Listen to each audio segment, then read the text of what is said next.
Alright, so here's the video of the OTWI cart prototype. I'm going to do a walk around it, and then I'll get into like the details of it. It's amazing how much aluminum costs right now, how much these tires cost. So when you hear the price of it, don't be like, oh, it's too much. I know it's too much. If you look at the little ones, they're a lot for what they are. All right, so let's go through it. Now, this is a prototype, so there's going to be a couple things changing, kind of like this slant on the front. That'll actually be straight down. It'll all be cut different. I'm thinking we might powder coat them, and I'm thinking something like this. So, all right. So basically in here right now, we got a 20-quart Yeti, a 30-quart Engel live bait cooler, and a 7.5 Engel bait cooler. Let's start with the handle. You got your handle. It's pretty ergonomic with a 1-inch bar in the front here. Some of the stuff down here is going to change, so I don't really want to get too far into that. But you got where it all turns. This is all going to change a little bit. I got some modifications to do on that. Got the 12-inch sand tires. Now you got 6 rod holders, and you got one back here that doesn't go all the way through. It doesn't have a hole for water to go through. You can either use that for a flag or for your bait cutting station, which actually I got one over here. Let me grab it real quick. Ignore the mess. Yeah, this is the little ones. I think I paid 250 bucks for that thing. All right, so you can actually get one of these little handy dandy little things here. Just throw it in there, cut your bait up. All right, let's keep going. All right, on both sides, you'll have, it's gonna come with 2 36-inch boxes, which is right here. Okay, one right there. It's gonna come with 2 37-inch, 3700 boxes, which are they just fit right in there. All right, and then where your boxes go, it has a hole on this side and this one on this side. We're gonna put a bungee across there because this will actually come with a receiver to go onto your vehicle. So when you're done, you don't have to throw it in the back of your truck.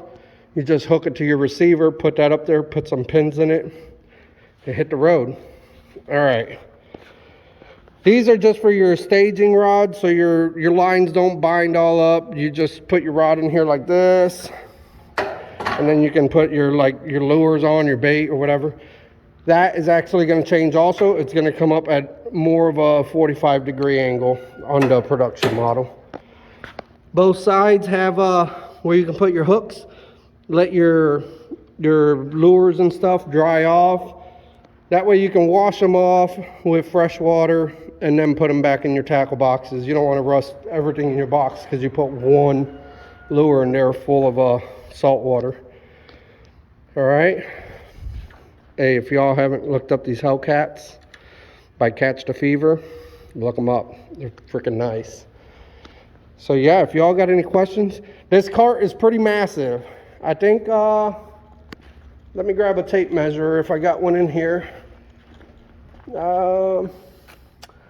I don't have one in here, but I'll put in the comments what the actual size of it is. I know this is about, from outside to outside, is about 34, 33 inches, somewhere around there. And then inside you got about 23, 24 inches wide.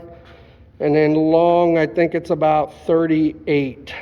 I'm not 100% on that, but I will get back on that. So once we do powder coat it, the main trailer, the main frame will be a teal color. The OTWI will be black. The rear axle will be black. The handle will be black. And the whole front axle assembly will be black. All right. Oh, one more thing. I know when you're traveling and stuff, When you have, these all have a hole with a bungee that you can bungee all your rods down whenever you're traveling. But I know when you're traveling, you don't want your long rods kind of like this one right here. You don't want these sticking up that high, okay? So every single rod holder comes with a stainless pin. So when you do put it on your receiver, you can take the stainless pins out and they actually fit inside of these holes, so you can store them there. And you can let your rods drop all the way to the bottom. That way you don't have to worry about your rods coming up out of there.